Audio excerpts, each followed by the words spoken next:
so let's go to TikTok. Let me get this set up in here, right? Knowledge versus faith. That'll be good enough, right, for TikTok. Okay, so thank you for everyone in, and I wanted to talk about belief systems, like particularly after the whole 20 Christians versus a New Ager. I kind of looked at it from the exchange, at least from the standpoint of like how you make an argument, right? Like I felt like the Christians honestly weren't making a good argument in how they conducted themselves. Not really a question about beliefs or anything like that, but just about like, if you come into any setting like that, how do you want to handle the argument? What kind of facts do you want to put out? What kind of arguments are you ready to defend, right? And I felt like they came out in just a really bad space, in like they were real, what levels that they wanted to engage on, and they handled themselves. I'm trying to get to looking at my page, right? Right, and so I looked at it from that point. But the other way to really look at it is how the belief systems conflicted, because I think what we actually saw on display was more a conversation about thinking patterns, right? And mental patterns of like what you accept in terms of how you take in knowledge, because not all belief systems viewed even having knowledge the same way, right? Like there are some elements about Christianity that kind of require you to have faith, right? Like that's the truth. It does require you to have some leaps in faith, that there are things that we know in this are contradictory, or things that like, look, there's no way we can get around making this conform. So it requires you to fill in gaps of knowledge with, I just believe this no matter what, right? You have to say right off the bat, before I get to the end of this, like I believe this no matter what happens. Honestly, I think that's how you have to view it. But obviously there's a couple of different like viewpoints of world beliefs and how you get to like knowledge or sacred knowledge, or what having knowledge mean to you. So I kind of started breaking belief systems out based on like what's your viewpoint of knowledge itself? How do you see knowledge? Because one of the biggest things when I looked at Christianity overall, it seemed like to me you kind of got punished for pursuing knowledge. Like even in the Garden of Eden, right? That story is less about, it's not necessarily about you getting this knowledge. It's about obedience over knowledge. And for a lot of thinkers, that's going to be a very difficult thing to do, right? Like there is a psychological effect. There is a whole psychology that goes along with the brain of someone who's a critical thinker, right? So I think what we're comparing is critical thinking versus faith, right? These are two systems that are operating, and it can be a break point in a lot of communications, right? And we saw that on display. So I thought I would go back and look at some of the belief systems that kind of require you to have knowledge, right? Like having knowledge, and again, having knowledge or pursuing knowledge is not quite the same as critical thinking, but it does affect how you view, like the totality of pursuing and understanding, understanding the universe, understanding the cosmos, letting the cosmos or creation be revealed to you through study is very different than being told what it is, right? And then saying you need to fill in the gap. So these are some traditions that talk about it. And like, these are kind of the things that they hold in common with one another, right? These are all belief systems where the idea is that truth must be pursued. The individual cannot remain intellectually or spiritually passive. Knowledge may require disciplined observation, precise language, meditation, sacrifice, self-control, and the willingness to examine reality from more than one perspective, right? These are knowledge gathering belief systems, right? And you can see how they treated knowledge and how you were supposed to respect knowledge as well. So I'm gonna talk about these 4 knowledge-seeking cultures first, and because we see it like and this is the way I group. I'm open to challenges on this, right? I'm open to challenging this, but in Kemetic belief system, knowledge allows consciousness through ordered speech and effective action, right? Through manifestation. In Norse cosmology, knowledge is hidden power that must be sought and paid for. In Buddhism, knowledge emerges through examining experience and understand the operations of the mind. In Jain philosophy, knowledge requires recognizing that ordinary viewpoints are partial viewpoints. These are not modern secular beliefs, but each operates with its own sacred assumptions. But within this boundary, nothing represents passive beliefs, right? These are all for intellect as a virtue, right? And that's going to be important. Intellect as a virtue, okay? So the first ones is Kemetic belief system, right? So this is again Kemetic belief. Knowledge creates and maintains order. Knowledge. So this is how important knowledge is.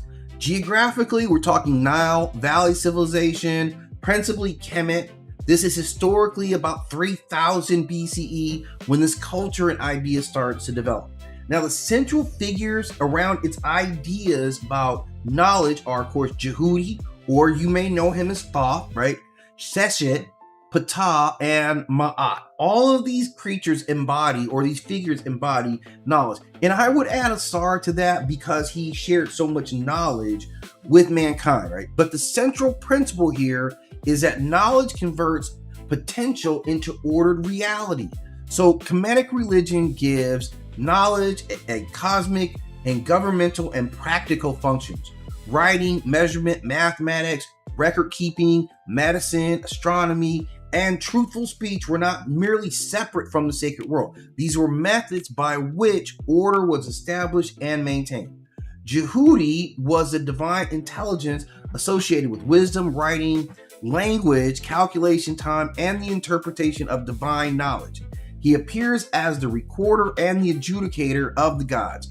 During the judgment of the deceased, Jehudi records the result when the heart is weighed after the feather of Manal. So after they take your heart, and I hope you clean that bad boy up, right? They weigh your heart. It's Jehudi who's there, like writing down the notes. It's like, yeah, Craig, Jackson, heart weight, right? That's how it goes down. Seshet herself represents recording, organization, measurement of knowledge. She's connected with writing archives, accounting, surveying, and ritual measurement of sacred buildings. With her and Jehudi represent more than just being intelligent. They represent the conversion of knowledge into something that can be measured, recorded, preserved, and applied. And this museum, like the British Museum, like that matters, specifically calls him the God of wisdom. So this is a culture that is representing thought, right? Thought and word, and then creation. That's the power of it, right? And the strongest Kemetic expression is beyond creative belief, right? In the Memphite theology, Ptah conceives creation to the heart and brings it into existence through the tongue. So that's manifestation. The heart was not merely the emotional center. It was associated with consciousness, intent, understanding, identity, right? So thought and word equals manifestation. That's the oldest interpretation of it. That's the purest. If someone talks about manifestation in the ancient, in the antiquity, at least as far as Kemet, 3000 BCE. So what, 5,000 years ago now, Lauren, 5,000 years ago now, this is what they thought, that the heart was where your intent comes from. And from there, you manifest it by speaking it, right? So this was a big part. This is all about, so all of it was inclusive. That's how you organize things. It was organization. It was naming things. It was calculating things. It was communication of things, what size, the shape, all those things. All those measurements were preserved. So this creates concept, language, measurement, record, ordered reality comes at the end of that. That's how sacred knowledge is, right? And this knowledge of creation is there, right? It is accessible knowledge. Like there are levels of this knowledge that can be earned. This is a significant part about it. This is how they treat knowledge in regards to you, right? And they're showing you through action. So you create correct knowledge must come from correct speech and correct speech must produce actions consistent with ma'at, right? The dead also need knowledge. Funerary text contains names, declarations, spells, instructions necessary for navigating the duat. So knowing the names of beings, the gates, the dangers that each one of the deceased would face down there, and be able to recognize and address them. So knowledge is a form of orientation and power. So this makes the entire knowledge system of Kemet constructed. Its purpose is not simply to discover what is true, but how to use truth, language, and measurement to bring human and cosmic life in alignment with Ma'at. That's how significant knowledge is. So our goal, so you are rewarded in this system for gaining knowledge, right? Seeking knowledge. We talk about like manifesting. You can literally go and get the, they call it what? The books of Thoth, which are supposedly, or the Emerald Tablets, right? You've probably heard that. Those are sources of knowledge that people seek. And again, they're not physical, right? They're metaphysical. These are sets of knowledge in this belief system, at least, that you gain by raising your vibration, right? The higher you raise your vibration, the more in tune you are with Ma'at, the greater access to knowledge you get. And that knowledge is the knowledge of the universe, right? So that's what the Kemetic belief system says about knowledge, right? Then I look at the Norse, like Norse beliefs, right, say that knowledge has a price. And we got to watch Odin. Like Odin was obsessed with knowledge, man. He was obsessed. Now I'm talking about people, this is Scandinavia and wider Greek world, Germanic world. So this is, we're talking 700, 1000 CE, like maybe 3,000 years ago. This is the sources we're talking about is what's coming from the Poetic Edda and the Prose Edda. And these were written down in medieval Iceland after Christians had come through. So their central figure here is Odin. And what he does, what we see him in terms of knowledge, is that knowledge must be actively pursued. And genuine knowledge demands sacrifice, right? So this is the interesting thing. And you see Odin, man, like, you ever see his two crows? He has these two crows, right? I can't remember what their names are. Mum something and whatever. Something, right? Crows. And what these dudes do is they go out and they seek knowledge for him all the time. I'm telling you, I'm trying to get a pair of crow friends myself, right? Just because Odin with his two crows, the crows go out, they and they fly around, they go in different directions, and they listen, they observe things, right? These are Odin's eyes and his ears. And because crows are intelligent, and they come back and they give him all this knowledge. So this is what knowledge, how it met. So I'm not joking, guys. See that crow sitting on his shoulder right there? I'm trying to get a couple of crow homies myself for good reason, for exactly the same reason. Like I said, I live in a rural area. There's crows all out here. So every day I go out and I'm like, caw, caw. And I'm trying to get the crows to recognize that I'm a friend, right? I already got names made up for my crows. So that's what Odin is doing. He is hungry and thirsty for knowledge. And it's not easy. He embodies the hunger for knowledge. He doesn't just possess wisdom because he was a chief. He repeatedly places himself in risk, right? He sacrifices. This is what Odin shows us. He sacrifices for knowledge. He gives up he goes to that well. There's a well that you could drink of. There's a well of knowledge. It's Mirmir's well. And they're like, yeah, give us your eye, right? Think about it, right? Give us your eye for a drinking from the source of deeper knowledge, right? It's extremely symbolic, right? It stays right in your face because I'm giving you your eye, and when you get this knowledge, because it's going to change how you perceive the world. You are surrendering your current perception of the world because this knowledge is going to change how you perceive the world. So when you give me that eye, because you're not going to need anymore, we're changing how you see the world. So that's the first thing. That's the first thing that he gives up there, right? So it's a message to everyone. Then he goes to the tree, the tree of life, and he hangs there. He hangs himself there. This is self-mutilation. He hangs, he gets wounded by a spear. He's denied food and water for 9 nights, okay? And during this ordeal, he perceives and seizes the ruins, which ruins are the sacred text of the world. This is the map of the universe, right? The same way we were talking about the Metaneche, like I would make that analogy, right? This is like, okay, how is like you figured out the code for the universe. This is what the ruins are. Just like the Metaneche, it's the language of God. Like it's the language of the universe. That's what he gets when he gains the ruins. This is back in control, right? It's like I can hack the system. So Odin offered and received this through self-sacrifice. Odin was offered, Odin received. This is connecting knowledge with initiation, with symbolic death and transformation. You are changed. His third one is he also reads from the mead of poetry. The mead of poetry grants poetic and intellectual ability, right? But once you know the future, then you can't escape it, right? There are things like, one of the things that Odin's pursuit of knowledge led him to was that Ragnarök is coming and there's nothing that you can do about it.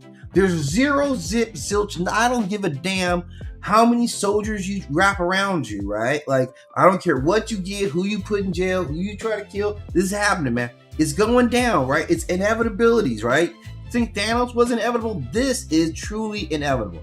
But he never stops that quest for knowledge. Like, knowledge does not mean that you have control over the future. Knowledge doesn't mean that. Knowledge can mean sacrifice. Knowledge can mean truth, but it doesn't mean things are going to go your way. So this is what Odin exemplifies. And there's all kinds of like scriptures. Like if you read their poetic works, the poetic works do like there is a lot of veneration beyond Odin of knowledge in Norse mythology. If you look at particularly their conversations about the Vanir, like they were as warlike as the Asgardian. They were more into like writing poems and all that stuff. And even like that, man, maybe this is that mead he's talking about. I don't know if it's the same mead, but I know they make some mead where everybody's spitting in it, right? Which, you know, it is what it is, right? It is what it is, okay? We shall not judge it the wine that you drink. I want to drink Mad Dog 2020. So anyway, they do this whole process. When they stop being at war, they all, I guess they got fruit or whatever the hell it was, and they walk around, they're spitting in it, and like this churns up, and they make a wine out of this, right? Like it ferments, and they make wine out of it. I don't drink wine anyway, but this is what they do so that they're all sharing knowledge together. So they make knowledge, sharing knowledge, like actually a very divine part of their culture, right? So I see that you guys know, I've also obviously got Buddhism here, right? And Buddhism makes absolute sense. Now we're talking about, this is knowledge through examination of experience, right? Now geographically, we're talking about northeast South Asia, right? Around this region of like India, Nepal, probably coming out around 5th century BCE. All this stuff is focused around Siddhartha Gautama, right? The historical Buddha. And the central principle here is that you get liberation by seeing reality and the mind clearly, right? So it's wrapped into this idea of philosophers and teachers who teach established ritual system and investigate things like suffering, consciousness, rebirth, liberation. So we understand where this comes from in the time period, and that's important. But its central problem is not that disobedience to a god, it is that ignorance. Ignorance is the thing that you cannot be. It's not disobedience, it's ignorance. The failure to perceive reality accurately. And people misunderstand like permanence, identity, desire, and satisfaction, and you cling to things that change. So you then suffer when those things inevitably change. Knowledge therefore becomes therapeutic. Its purpose is to diagnose the causes of suffering and test the path that can bring suffering to an end. That's your goal. These things that you pursue are suffering. By experiencing and gaining this knowledge, you learn their path. Suffering has identifiable causes, right? Suffering, everything has an identifiable cause. The disciplined path leads to the cessation of that. And it says to practice, like you practice observing body sensations, thoughts, emotions, your desire, various states of consciousness.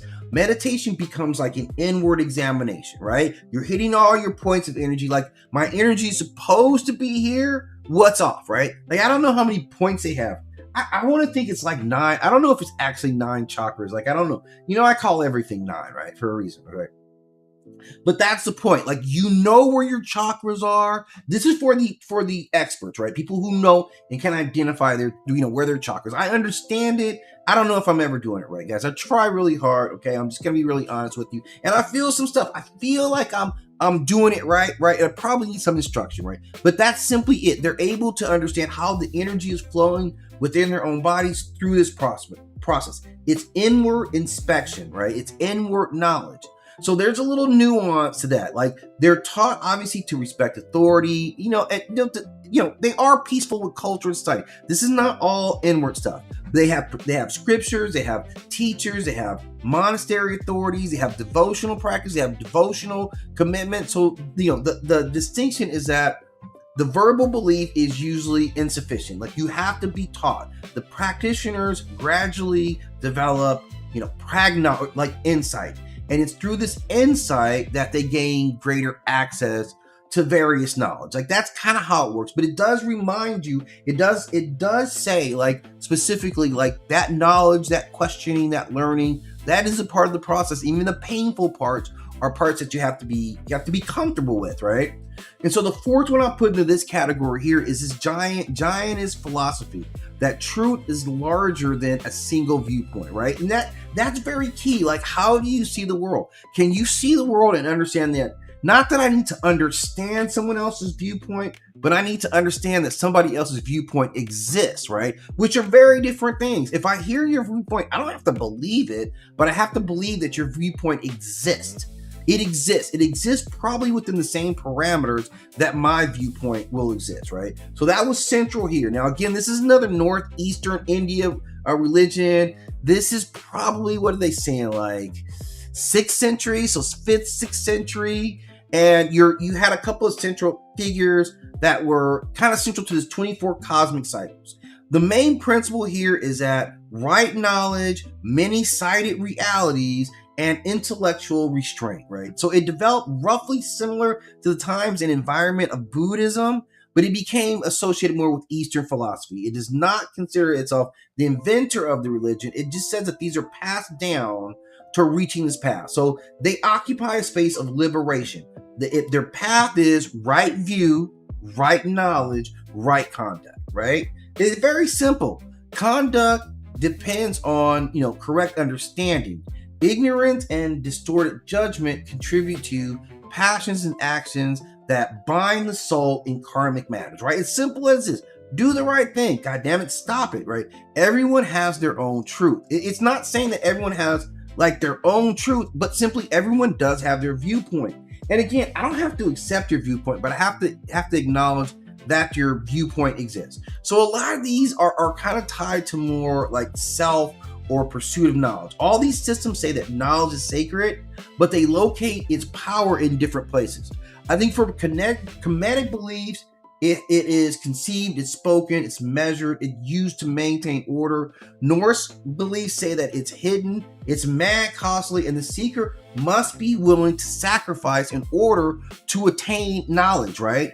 Buddhism says that knowledge must have direct insight with its consciousness and the causes of suffering. And giant philosophy says that knowledge must account for a many-sided aspect of reality and limitations of every individual observer's viewpoint. You have to compensate for multiple viewpoints that actually make up the world. So these are the belief systems I kind of really, really strongly would associate with knowledge-seeking cultures, right? And then, hang on, let me give you guys this one here. If I can get to it here, okay. Then there are the interpretation. These are different, right? And you can see, like in the interpretation, these belief systems treat truth as something that has to be studied, right? It is discussed. It is approached through multiple angles. They don't necessarily invite people to reject traditional foundations. Instead, they reward the ability to examine those foundations deeply, to argue over the meaning and imply inherited teaching to these circumstances. So we see a few here that are going to stand out, like the Rabbinic Judaism, Hindu philosophy traditions, Taoism, and other kind of like, I guess you would call them, like Greek mystery. Like their philosophical traditions kind of tie a lot into interpreting sacred texts, passing of knowledge, like really scrutinizing knowledge, right? Like the Judaism is truth through this argument pattern, not just argument, but like vigorous engagement with the knowledge. Like the Torah doesn't stand alone. It has lots of other components.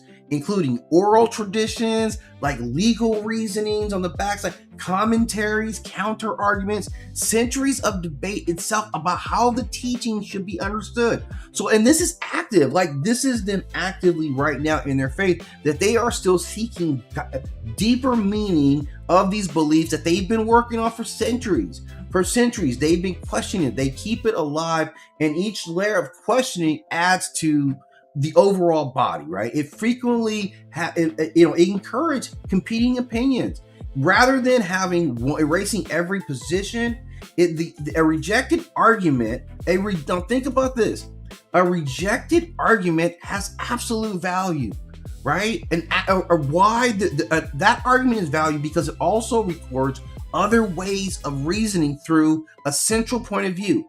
Even though we may come to say that is wrong itself, that particular viewpoint is wrong in this debate, but to understand that there is that viewpoint, that's where the value of it comes. So even within like the debates about it, the debate arm that gets rejected is still, it's preserved, it's always there, it becomes part of it. And we see that with legal cases too. Like with legal cases, the dissent matters, right? That's why, like when the Supreme Court speaks and everybody says, yeah, this is why we did that, and blah, blah, blah, right? Then the dissent also matters, and it tells you structurally where they found a point. Maybe they weren't able to fully manifest it. Maybe it doesn't really exist, but this can tell you where the line of reasoning led that person. And those things intellectually, like the core idea is that truth goes through this constant argument and this inherited revelation. So they're constantly seeking a deeper meaning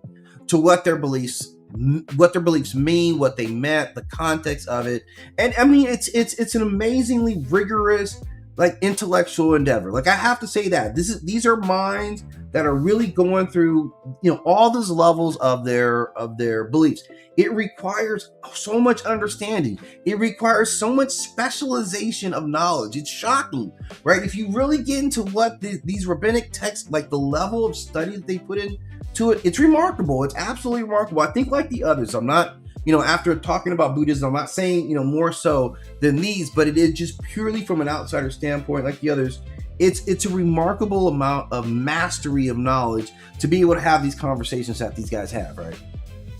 Now, the next one, of course, you see I got the Hindu philosophy there, right? And this is where they're really competing maps of reality. It has a lot of traditions within it. So they have various schools. They debate about... So these guys are honestly, consciously, consistently in debate about their belief systems as well, all right? This is all about discussing the consciousness itself. What is matter? What is divinity? What is knowledge? What is karma? What is liberation? Like the various paths or schools that go through it. So these traditions deeply identify ultimate reality, like understanding ultimate reality. And they can have their various distinctions about the individual soul or God, and some understand even the universe in different ways. Some of these look at, through Hindu beliefs, some may look at dualism between consciousness and matter. Others emphasize disciplined logic. Some within it are more metaphysics. Some still are more devotion, meditation, like at various levels. Others are into like proper interpretation of sacred texts. They do have obviously a long history of sacred texts. So going through all the various vimanas and understanding like the deeper interpretations of those is where a lot of them find their God is within those texts, but always in this rigorous exchange. So it's like one of the big discussions at their core of their beliefs, they're like, okay, am I even separate from the universe, right? Am I separate from the universe? That's a big concept, right? Before I can get to anything, that's a major that's not a roadblock, but it's at the core of a lot of questioning. It's funny, I was watching that one New Ager versus 20 Christians the other day, and this was at the core of manifestation. It was something that wasn't lost on the Christians who were arguing, because they were arguing prayer versus manifestation, right? It's the big point. Like we got a point here that we don't agree on, and this is going to diverge into other very important parts of me understanding your beliefs or you understanding my beliefs, right? Where is the power reside? Because if you pray, ultimately the power resides with your God, right? You're petitioning, you're asking God to make this a reality, right? You believe in it, you speak it, right? You're speaking it, you may be writing it, right? But you're manifesting your beliefs to come into reality, right? That's what you're doing, okay? And the same thing for someone who's like, I was meditating, I spoke it into existence, right? Their belief is that I do have the power. I do have the power to manifest what I want. And so it's that distinction that those two religions kind of hinge on. Those are very, very important concepts, right? So a lot of Hindu philosophy, they're saying that, yeah, there is an ultimate, right, like being, but I'm accountable for understanding how all this works, how my soul relates to this, what my knowledge, which my actions, what these things actually mean in real manifested time. So it's a great approach to reality to look at it from multiple philosophical approaches, each offering like a different explanation of what consciousness is. And like some of them are some really beautiful systems. And so deeper into it, understanding how you're in, what does karma mean to you? What does dharma mean to you? Those are concepts that like really have a lot of meat in terms of how long they've been questioning and flipping over their ideas in healthy discourse. And always with the idea of even challenging it means it moves us closer to understanding, right? There's no incorrect way. I mean, there's plenty of incorrect ways of trying to path your way through it, but those in themselves highlight more knowledge. They shine light on why this is wrong, or however they see it. They see the accumulation of knowledge, much better or higher. And then there's of course like Taoism, which I thought was very similar. And it like this one, it doesn't make you like kind of choose a correct side, but it forces you to understand, misleading. It forces you to look at how you view creation. Like human beings divide reality into opposites, right? Success, failure, beautiful, ugly, strong, weak. Their texts kind of change how these judgments change perspective. So, some things like it's just a different way. It's kind of more paradoxical how two things line up. It's and each side of it maintains the other side. It's not completely constrained, but it creates a tradition in which wisdom involves observing natural patterns, recognize limits of human classifications, like understanding beyond what our classifications even mean in terms of comparing light and darkness. So I always felt like Taoism is something that definitely rewards a form of critical thinking. It's less concerned with formal debates and more concerned with understanding how the mind manufactures false certainty. That certainty of your mind should be challenged. So that's kind of the core of what, at least my understanding of that belief system is. And then if we look at the Greek belief system, once we get like the mythology of Greek, to me, I never got an understanding of what their actual philosophies that stand behind it, but they're pretty deeply rooted in understanding yourself. Like Greek religion is not the single unified belief system, but public worship of the gods existed alongside lots of mysterious traditions like philosophical schools. We had a lot of local cults, like small cults. You had groups that passed on knowledge through poetry. You had civic rituals. You had all these different competing explanations for the cosmos. So even in the Greeks, like we see the big stories, the mythological stories, but we don't hear about like what the actual beliefs were, like the philosophical beliefs, the traditions. Socrates kind of questioned some of the contradictions that people accepted. Pluto examined justice. Like, look at how Pluto examined justice, knowledge, reality, and the soul. These are all like very high level, spiritual, philosophical debates, right? Aristotle, he was developing systems for studying logic, for studying nature, ethics, politics, causations. Like, this is at the core of critically thinking about the world that you live in. This led to like Stoicism, skepticism, right? Neoplatonism, all offering different accounts for how human beings understand reality and move within it. These sacred beliefs, man, they're deeply, deeply rooted. There's lots of traditions about knowing, about symbolism, about understanding ritual experience, hidden meanings, all this stuff. Like, Dionysus' church was more than just like getting drunk. There was a lot of understanding of nature that went along with it. There was a lot of mysticism within the Greek culture. Like, their philosophical traditions rewarded argument, right? They rewarded rational investigation, and there was no shame in presenting the argument that didn't win the day or win the the debate or whatever it is, because they were still rewarded for bringing what that knowledge was, what that viewpoint was, what making that art. Because sometimes good arguments strengthen the truth, right? A rigorously tested argument gains strength. You're as strong as the argument that was made against you. So the stronger the argument, the more detailed, the more dedicated the person was to proving or sharing that knowledge that's counter, could in a lot of ways help strengthen truth. It helps us gain knowledge. So these were all systems that rewarded you digging deep into knowledge for the purpose of learning, for the purpose of betterment, right? Then obviously we got our faith-based, right? We know what our faith-based belief systems are, and this is not, I have to view it exactly the way I view the other ones. Faith is itself just as normal as critical thinking. They are not different. This is a component of the human evolutionary package, right? Faith gives us, in the earliest mankind, we had to develop the ability. It's an ability to believe in things that you cannot see. That was a very important thing for our earliest ancestors. When nighttime came, before we had mastered the ability to light up the night, we had to reckon with things that went bump in the dark. We had to say that if I hear something, it's probably there. I have to believe that there's something there, right? Not every creature has the ability to do that.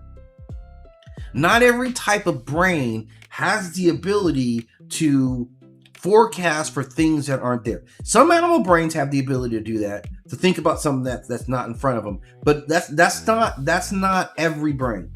I think dogs have the ability to do that. I think dogs are very much aware when like something's around, may not necessarily be able to see it or even scent it. I think dogs are like that, but most animals aren't able to do that. It's a very, very specific type of brain, and it was, in my estimation, it was central in a lot of ways for our survival, like as a group, as humanity.